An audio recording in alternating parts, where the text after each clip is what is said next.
Hello, my name is John Gabriel. I'm an interviewer with the Public Library of Hamilton County in Cincinnati. I'm here today with Bill Pewther, a U.S. Army veteran on February 1, 2012. Good morning, Bill. Thank you for being here. John, thank you for asking me. You're welcome. My pleasure. Let's talk about your experience in the war. You were in the service. You were in the service for a great long while, but you didn't start out there. Where did you grow up?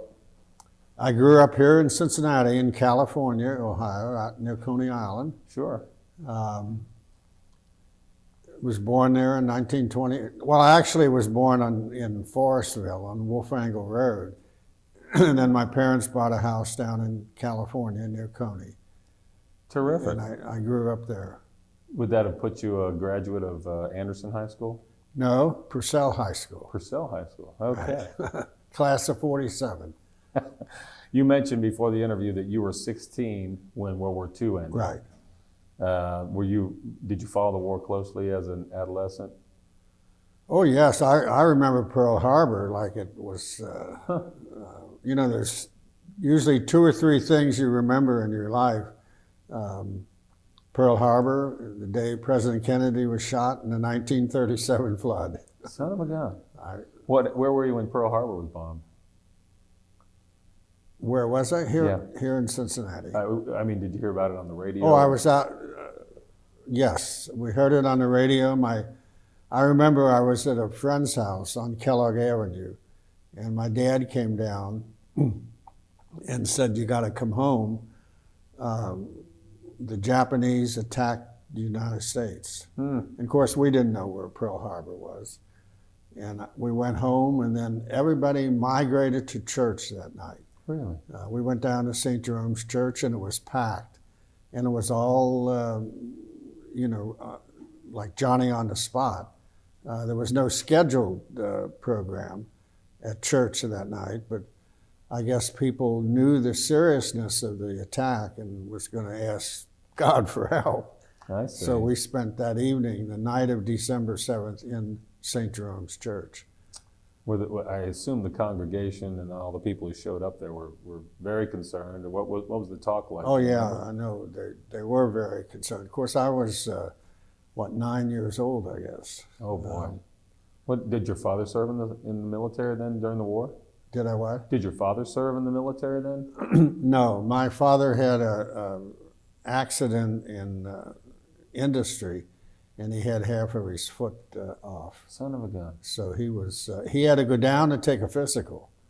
And of course, when they saw him, they knew that he was immediately given 4F. I see. Yeah. Well then, let's skip ahead a little bit. When did you enter the service? When did I enter the service? Yeah. February the 1st, 1951. Son of a gun. This is your anniversary. Yes, that's right, it is.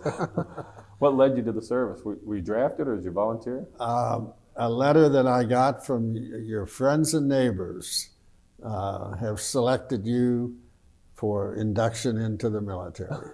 I was drafted. I see. Well, where did that take you? Well, it took me to Fort Knox. Oh. I went through the armor school.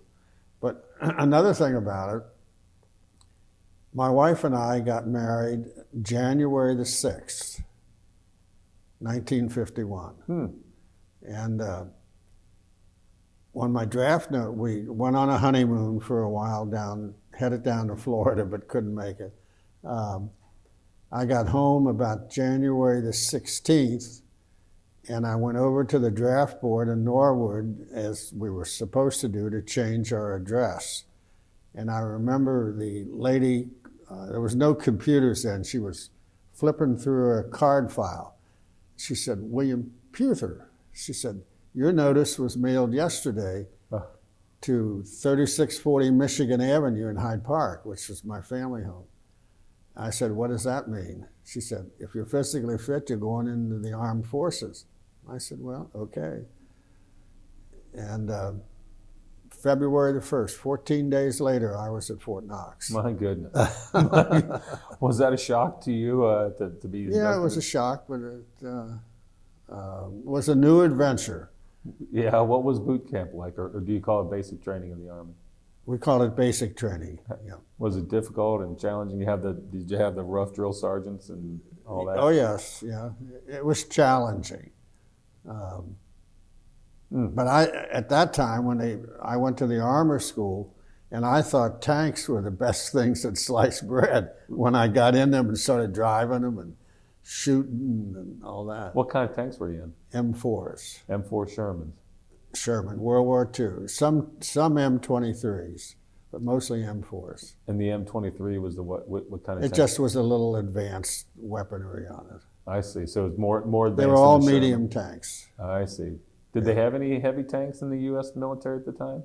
Oh yes, yeah. They were mostly left over from the Second World War, but I had no experience on a heavy tank. I see. It was all medium tank. What was your role as a part of the tank crew? Assistant driver and machine gunner. How many people were in the tank? 4. 4. Must have been close quarters for 4 guys. Oh, it was awful close quarters. So if you and I are sitting in the tank, are you on the left or the right? If we were sitting in the tank looking out, I was on the right. You were on the right. And the driver on the left, if he got wounded, could you drive from that spot? Oh yes, I was. Yeah. Okay. Where's all the ammunition in the tank?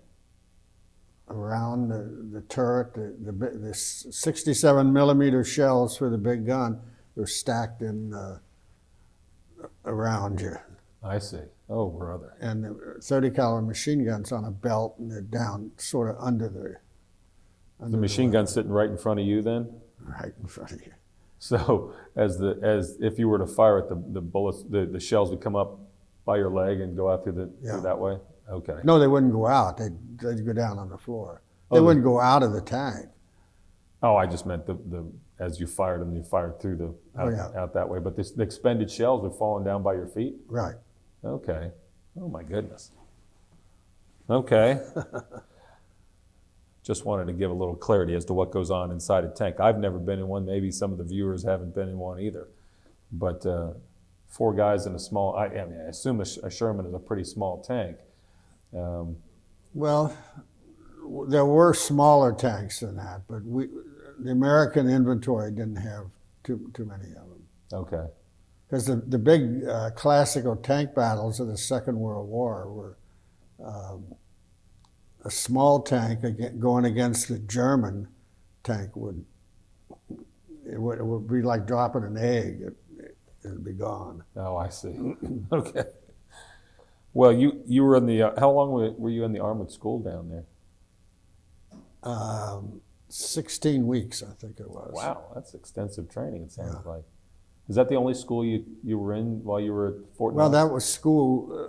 The armor school consists of basic training and advanced individual training. Primarily, the advanced individual training is all tank. Okay. All things concerning the tank. And the basic training is, how to march, who to salute and why, and how to wear the uniform, and drill and ceremonies, and all of the very fundamental knowledge that a soldier must have. Okay. If throughout your training, did they teach you what would happen if another member of the crew were injured? Would you have been able to assume the role of the tank commander or the loader or someone like that? Yeah, we would have been. We didn't get too much training in that. Okay. But from the close quarters, what your buddies are doing in there. Yeah. Can you hear when the tank is moving? Can you hear each other speaking? You have a system that you heard it, yeah. Okay. Yeah. All right. Well, See, partly that's why I wear hearing aids now. oh, I see. Well, the gun must have been tremendously loud too. Yeah. Ooh, it would echo and re-echo in the Would the tank recoil after the gunshot? little bit, yeah. Well, the whole tank would. The gun would recoil back. You couldn't get right behind it. Okay. You'd have a stomach ache after. Well, after you completed your training at the armored school, where did that take you in the Army? Well, before basic training was over, I already had orders in my pocket, excuse me, for FECOM, Far Eastern Command, which was a code word for Korea. Oh. Had the war started? Yes, yeah. The war started on June 25th, 1950. I remember I was at my wife's house in Mount Adams having dinner with her and her family. And we got the news that North Korea had invaded South Korea that morning. Oh, boy. And Harry Truman had sent troops from Japan over to Korea to try to stop him. And I remember saying, I got a feeling I'm going to be in this. And that was about 6 months before I was drafted. Son of a gun. Well, when you got to Korea, did they throw you into a combat situation, being a trained tanker and all? No, they sent my company to Camp Drake, Japan. It was about halfway between Tokyo and Yokohama. I remember marching in a 4th of July parade in downtown Yokohama. And all the little children were along the sides holding the American flag. It was quite impressive. Sure. It made me feel really proud. And I wasn't privy to why and everything, but we had to take further infantry training at Camp Drake. So I stayed there a few weeks, a month and a half or so, and took individual infantry training, primarily with the M1 rifle. During our basic training and the armor school, our individual weapon was the carbine. Oh. The M1 was too big to put into the tanks. The carbine was much smaller than the M1. So when the war went on in Korea, they realized that they didn't need that many tankers. It was mostly an infantry thing. So we were being retrained, you might say, to be an infantry soldier. So they took our carbine and gave us an M1. And then we boarded, after that was over, they put us on a train. We went down the island of Honshu into the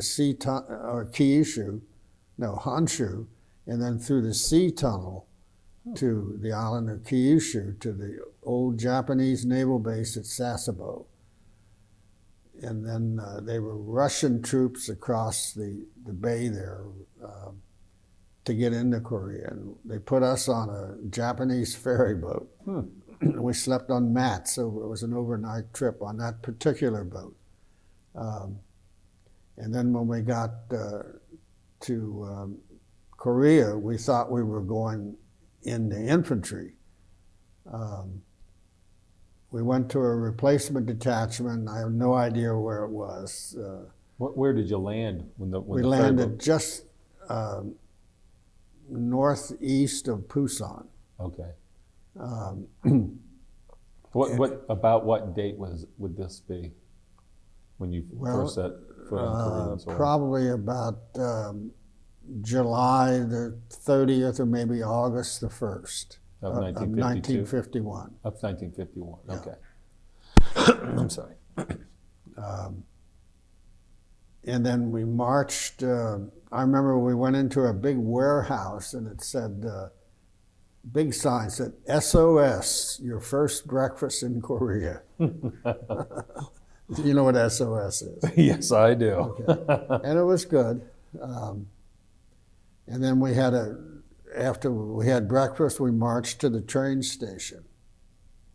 And I knew that there had been American soldiers there prior to us because the kids were on the street and everything, and some of the boys hollered, "Hey, GI," and they gave us the finger. So we knew that there had been soldiers there prior to us. But an interesting thing happened on the train. We had the old horseshoe packs. What's that? Well, our pack looked like a horseshoe on our back, and what made the horseshoe was our pup tent, Oh. our shelter half. And we had to roll that and then put it around the rest of our things that we had in our pack. And shelter half is what? Two guys would each have a half and Yeah. could make a tent out of it? Yeah, you had half of the tent and your buddy had the other half. Okay. And then you put them together and that made a pup tent. Okay. That was home. Yes. And we had to swing around to get that pack off. The aisle was very narrow in the train. All of the seats were made with 2x4s. Whoa, boy. Wasn't comfortable at all. No. And when I turned around to take my pack off, there was a guy standing there that was in my class at Purcell. I'll be darned. And I said, "What are you doing here?" And he said, "Same thing you are." And then the company commander hollered, "Move." I was holding up the line. We hugged each other, and I never saw him again until I came back to Cincinnati. A son of a gun. Yeah, because he was in another company, and he went in the next car. What kind of unit were you in now? Did they, after your infantry training, they keep you in an armored Well, unit? we were in limbo, sort of. Huh. We didn't know whether we were going to be infantry or armor. We were carrying an infantry weapon, an M1 rifle. We got to the replacement detachment, and they took our M1 rifles away and gave us a carbine back. So we knew then that we were going to be tankers, for what we really trained for. And the tank regiment was a part of the 7th Tank Regiment. And after a few months, or less than that, they deactivated all of the tank regiments because the tanks were no good there. There were so many mountains, and Oh, I see. that what we needed was infantry soldiers. What did you do during those months before they decided to deactivate the 7th? We went to where we were going to be, our headquarters, and then we once in a while we would defilate the tank and use it as an artillery piece, shoot the big gun in that manner. It would be more or less stationary artillery. And then we would escort infantry soldiers into a gunfight. I see. How far away were the front lines at this point? Oh, a mile, A mile. 3/4 of a mile. Okay. So the troops you were supporting contact you on the radio and say we need some They'd artillery contact support. the company commander, yeah, or the Okay. battalion commander, depending on the size of the unit, depending on what the enemy was doing at that time, how much was he firing at you. Was it small arms fire? Was it mortars? And then if they needed armor, then we would move out. Were the enemy the North Koreans or the Chinese at this They point? were the North Koreans at that time. I see. Did you ever see any of the enemy soldiers? Oh, I saw them in trucks going to the rear. Yeah, the ones that were captured. I see. Well, when you had to escort the ground troops on the move up to the front or into battle, did you remain up there to support them with the tank's weaponry? Sometimes, yeah. Sometimes we would turn it around and go back. Okay. It depended on the strength of the enemy. And then it was in one of that short time that I knew when I re-enlisted, I was going to re-enlist for infantry.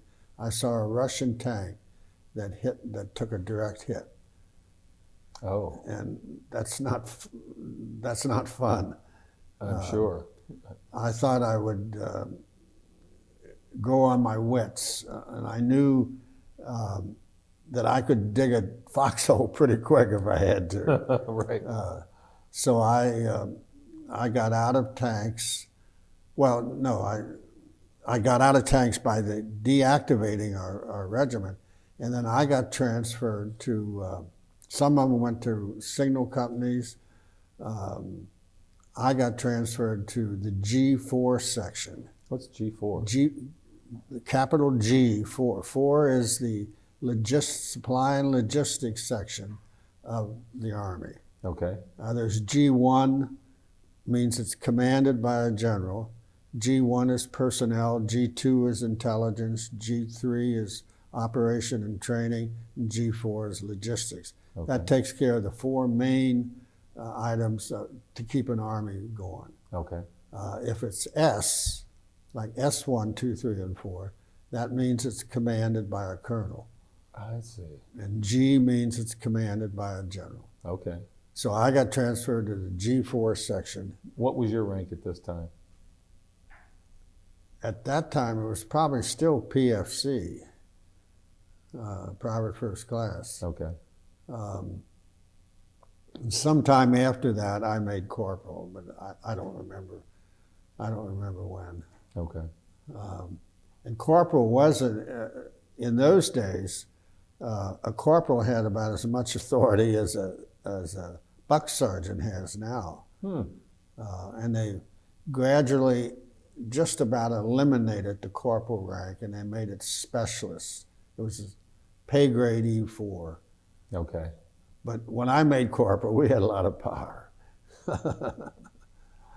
So then I knew that I was setting my goals for first sergeant. Is that the next rank above corporal? No, that was the top rank then. Oh, I see. Sergeant major at that time was not a rank, it was an appointment. They could appoint a first sergeant as a sergeant major. And then sometime around 1959, somewhere in there, they made it a rank. I see.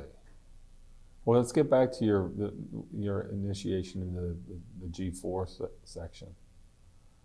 What were your roles when you get transferred into logistics? Very bland. Very bland. Oh, Yeah, that's it.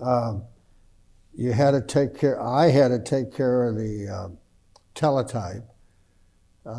They commuted. They contacted the next big headquarters north of us, and I kept those messages going back and forth, getting them to the right colonel or the right major or whoever they had to go to. It was kind of bland. Were we still fighting just the North Koreans, or had the Chinese entered the war? The at this Chinese had entered then.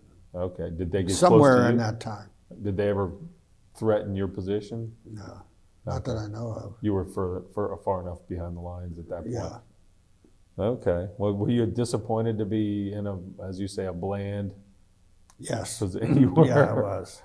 Did you ever make it back into the infantry then? No, not then. Not then. Not in Korea. No. Okay. Well, did you remain with the signal or the logistics corps then throughout the rest of the Korean conflict? Yes. Okay. Yeah. Well, throughout my tour there, the Korean War didn't end until I was at Fort Custer, Michigan, I think, when the Korean War ended. So how long were you there? When did you leave Korea? When did I leave Korea?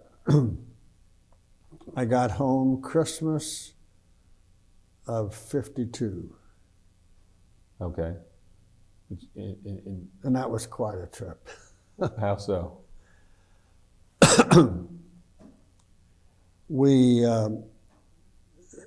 We went to Japan, to Sasebo, and we had to wait there, hurry up and wait.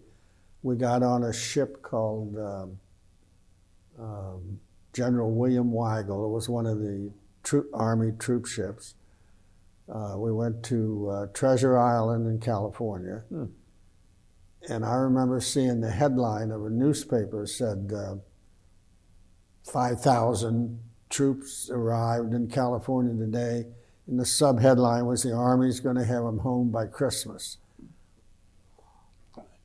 Well, Christmas Day we spent on a side track in Chicago in the railroad yards. Oh my gosh. I got home, and keep in mind, I hadn't seen my wife in 18 months. I had a daughter 16 months old I had never seen. Wow. So we got to Chicago, and then we, in the railroad yards. We got on another train. They took us to Fort Custer, Michigan, and that's where I was assigned then. I partly hitchhiked in the next couple of days and got a train home. We arrived in Cincinnati on I think it was a Saturday morning, about 6 a.m.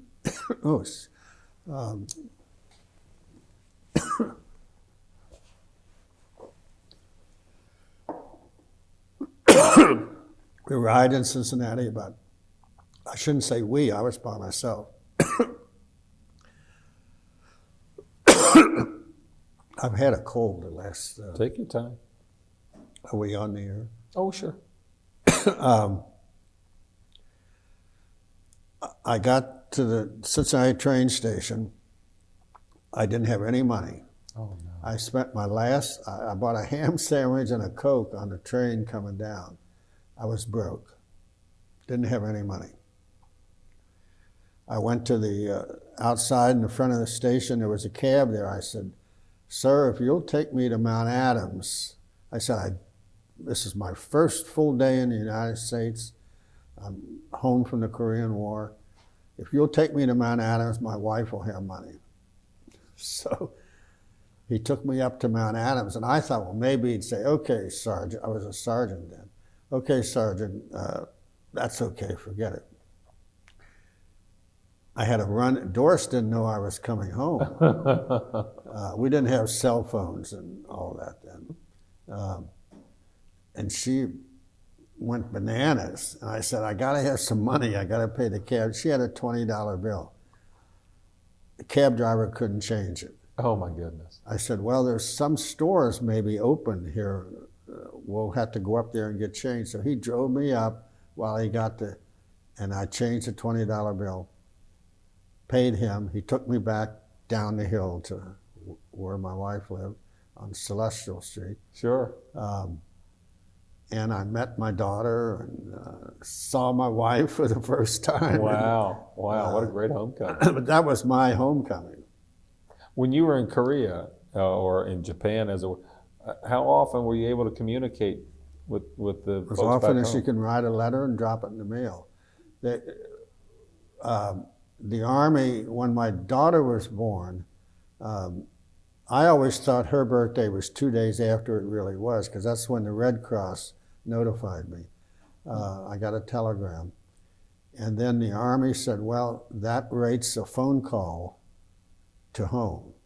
So they put me in a flying boxcar, C-123, and they flew me down to Busan, where the only telephone was. Oh, my gosh.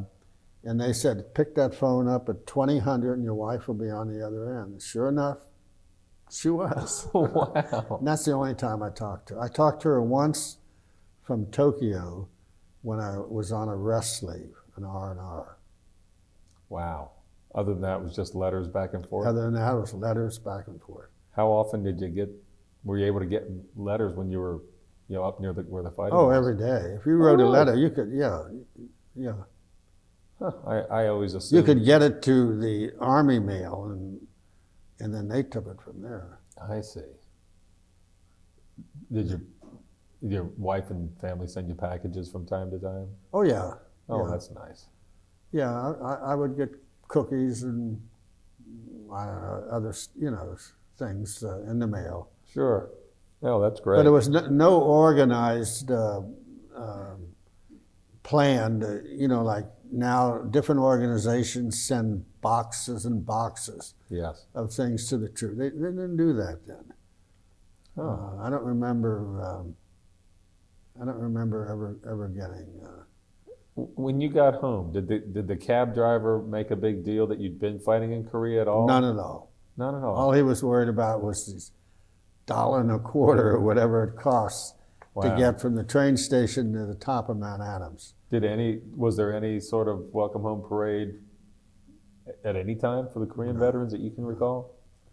I think I was in one in Columbus, Ohio, 20 years later. Wow. They had one. How about at the end of World War II? By that time, you were, as you said, 16. Do you remember any big welcome? Yeah, I to the remember troops? parades downtown here. Yeah. Yeah, that's a big difference. Oh, it's a tremendous difference. Yeah.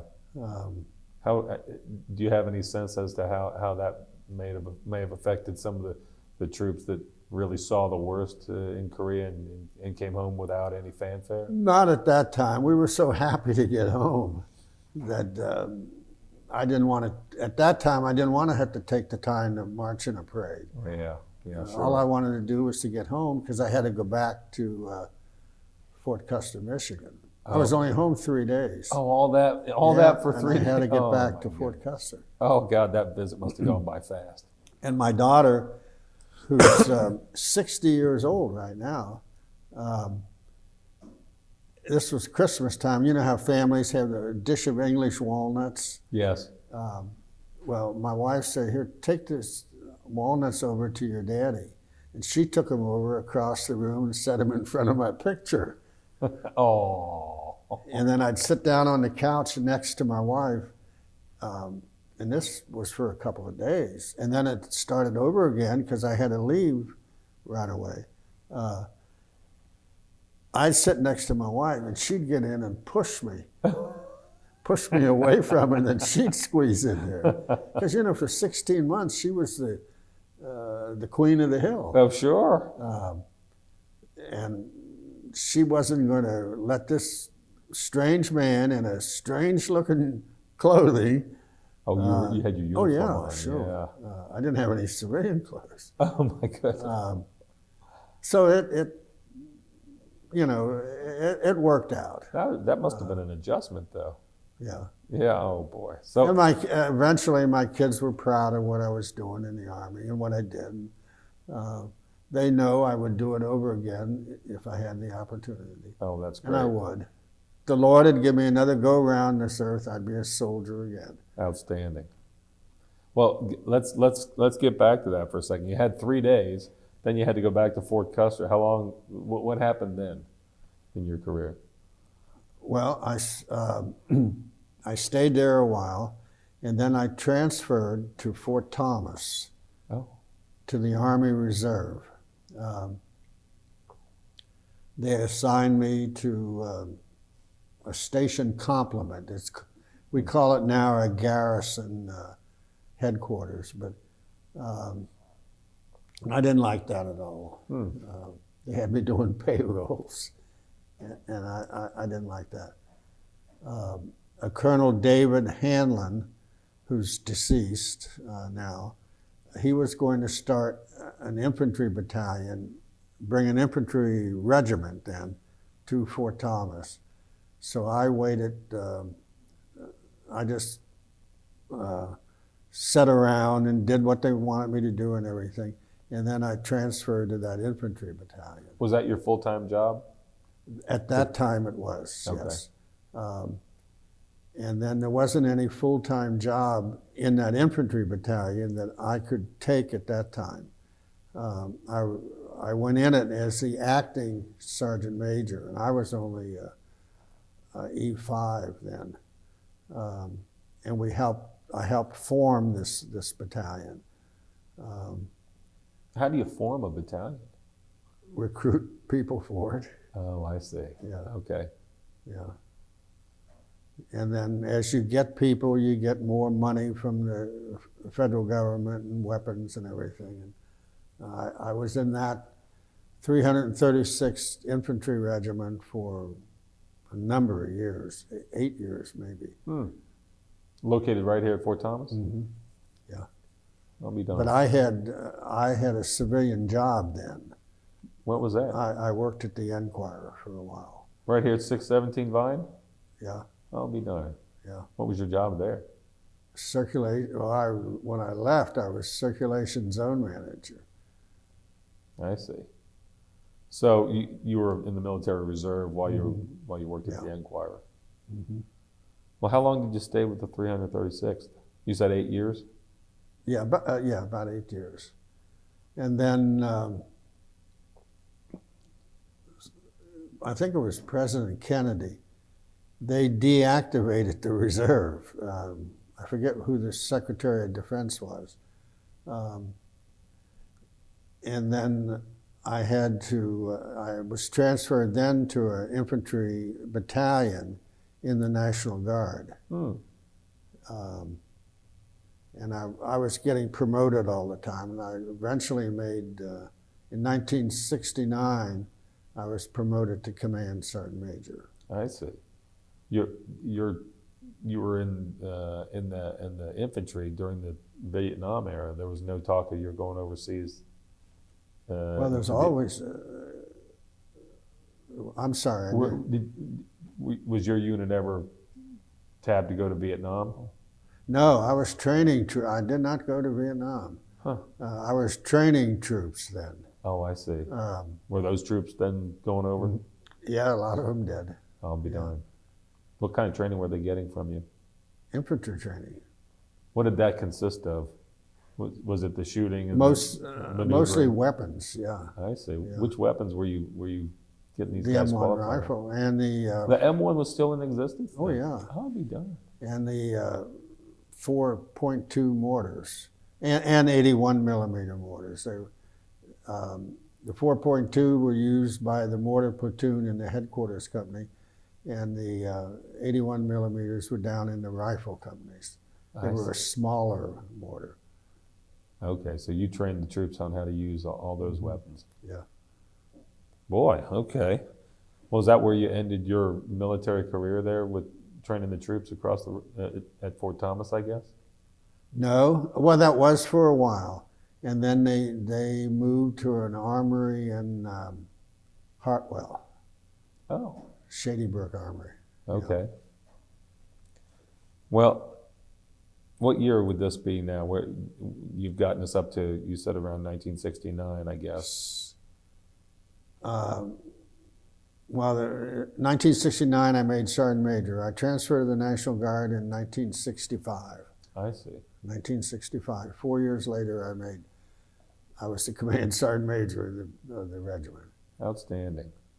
Was that your last billet there as Command Sergeant Major, or did you go to other units? No, in 1970, it was right after the draft ended. They wanted Command Sergeant Majors. They were going to increase the recruiting of the Army and the National Guard and the Reserve, all the Army. So they asked Sergeant Majors to take over recruiting battalions. So you get to an age where the infantry is just a little bit less attractive. And career, I had made Command Sergeant Major. I couldn't go any higher. I was at the top of my career. So I volunteered for it. Okay. I was sent to Fort Ben Harrison for 5 weeks to go to a recruiting school. How to manage a recruiting battalion, how to train recruiters. So I came back here and did that. I see. Where's Fort Ben Harrison? Indianapolis. Oh, okay. How long did you do that? The recruiting? Yeah. From 74 or 75, really till 89. But then I volunteered again. They wanted me to come back in the Army on active duty. So I volunteered in 74 to come back. Okay. And I stayed active duty then till 89. Is that when you finally retired from the military? That was when I retired. That was mandatory. I was 60 years old. You were in the military from 1951 to 1989? Yeah. Wow, that's amazing. That was mandatory retirement. And they wouldn't let me go till the end of July to fill out a month. I had to retire on July 22nd, which was my 60th birthday. Okay, I'll be darned. Wow, and then, what a career. Because the regulation said that a sergeant major had to retire enlisted at age 60. And then in 1991, I think it was 91, when Desert Shield started, the Army involuntarily called back 1,000 retirees by name. I got called back again. Wow. And they kept me 8 months then. Son of a gun. What did you do then?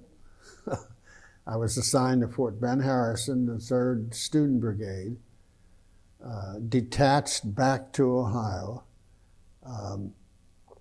I had an area across the lower half of Ohio down to the lower half of Kentucky from east to west border. And I worked with all branches of service who were being deployed to Kuwait for Desert Storm. I worked with the Navy, the Marines, the Air Force, the Army Guard, everybody that was in the armed forces were being deployed. Yeah.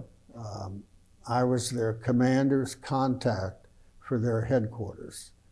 If the Army had commander of a unit here or in Kentucky or Indiana was having trouble getting something for deployment, they would call me and I would call the headquarters in Washington and get it like that. Wow. Wow.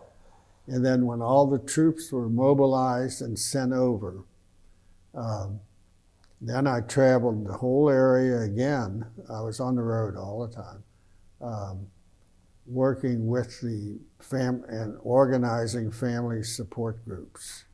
They're very, there's a lot of family support groups now, and there's heavy emphasis on it.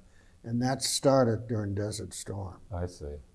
And I'd meet with usually the commander's wife and have her get the wives together, and I'd organize a support group, tell them how to go about it, how to organize it. And, it was a good assignment. That sounds like a good assignment. And then I remember when I had a little job then. I haven't worked too much since I retired, but I needed something to do. And I worked for Access, you know, the transportation for handicapped people. Oh, sure. Owned by the Metro. Yeah. Yeah. I drove one of those vans. I only wanted to work 3 days a week. That lasted 1 week. Then they had me in, they'd call me in to do this and that. And finally, I was working 80 hours a week when I quit. Wow. And it was on a Wednesday, my wife called me and she said, I had a sign for a registered letter from Page Boulevard.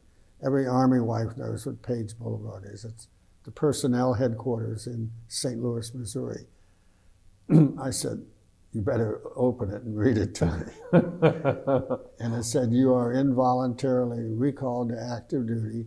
Report no later than 0900 Saturday. This was a Wednesday. Wow. To Fort Ben Harrison. And I told my boss, I said, you won't believe it, but I'm being called back. I was 61 and a half years old. He must have been shocked. You must have been shocked. And I was happy to go. Oh, that's great. So I went over there and they gave me a physical, and they had a sergeant major escort me through the physical at the Holly Hospital. And he was doing the records, I recall. And he said, Sergeant Major, you were born in 1939, not 1929. I said, no, I was born in 29. He said, well, what the heck are they calling you back for? I said, I don't know, but I want to go. I said, don't call anybody's attention to that. Right. So I stayed 8 months. Boy, that's great. Oh, I was happy about it. You've had lots of different assignments and, Yeah. and billets and things like that. What would you say, because I know we don't have too much more time here, what would you say is your fondest memory, your most rewarding assignment? All of them. All of them. You really enjoyed the military. Yeah, I really enjoyed it. Yeah. Boy, that's great. Yeah. You know, you've touched on a lot of different things.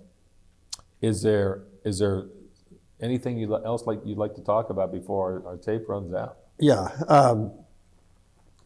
The AUSA is the Association of the United States Army. It's a worldwide organization, includes the entire Army family, retirees, civilians working for the Army, family, active duty people, anybody connected with the Army. I'm very active in that.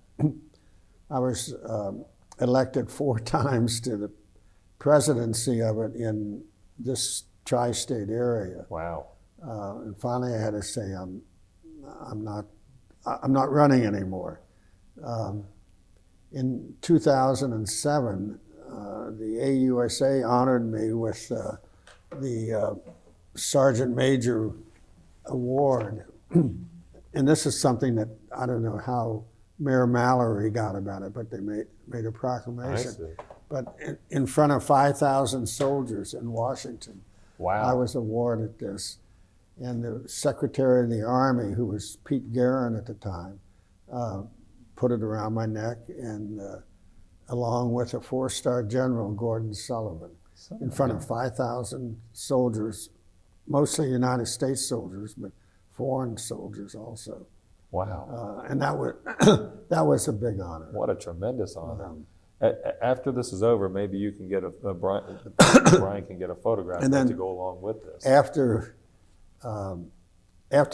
they said I was too old, I had to get out after Desert Storm, because I was 61 and a half, I think.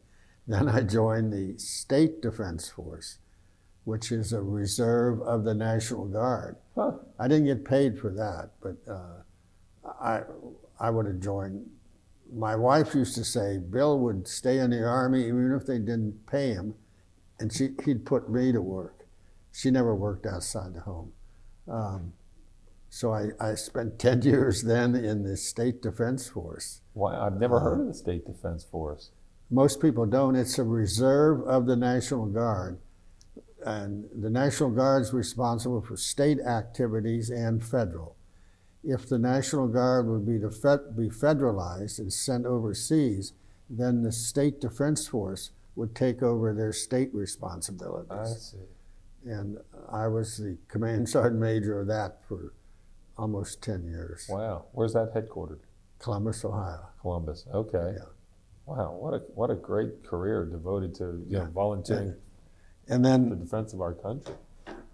I was on the USS Glover, which was the sister ship to the Pueblo, I think. I went as a guest of the Navy on a Lake Erie Great Lakes cruise, and they made me an honorary crew member of the USS Glover. That's neat. That was in '86, it looks like. That was 86, yeah. Yeah, that's great. Yeah. I was the only Army guy on the ship. And that was only a couple days, but Still. it got me back on a Navy ship. When the last time you'd been on a Navy ship, was it coming home from Japan? Yes, it was coming home from Japan. Wow. Well, not many people can say they've ever done this. Now, this was a warship, but it wasn't. It was on a goodwill tour of the ports of the Great Lakes. I see. Boy, that must have been neat too. Yeah, that was, and they gave me that. So I love the Army.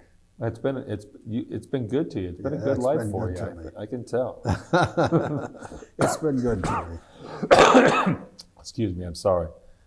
Well, I think our time is just about up. If you have any last thoughts, if you'd like to address the camera, and now would be the time to do it.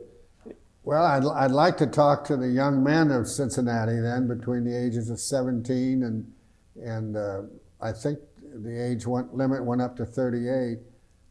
If you want a great experience both for yourself and for the protection of our country, I would say join the United States Army in either the Reserve, the National Guard, or the Active Army.